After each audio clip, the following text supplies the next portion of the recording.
শোন ফকিন্নি, আমার সাথে রক্ত শুষলে একদম চামড়া তুলে লবণ লাগাই, তবলা ফাটাই দিমু আমি।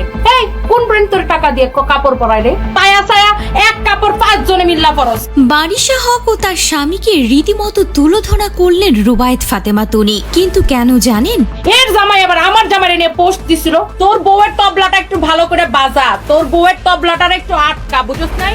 কারণ হলো রুবায়েত ফাতেমা তনিকে রেস্টুরেন্টের ফেক ব্যবসায়ী বলেছেন বারিশা হক, আর এতেই বারিশা হকের কুকীর্তি তুলে ধরে রীতিমতো তাকে লাইভে এসে ধুয়ে দিলেন রুবায়েত ফাতেমা তনি। তুই কার সাথে তুই ফুটানি করছ? হ্যাঁ, ফকিন্নি, কাপড় কিনা পড়তে পারো না?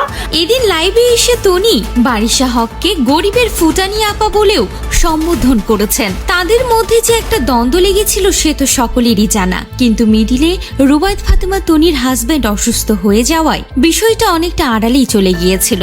না না, একে থামাইতে হবে, এ বেশি বার বেড়ে গেছে।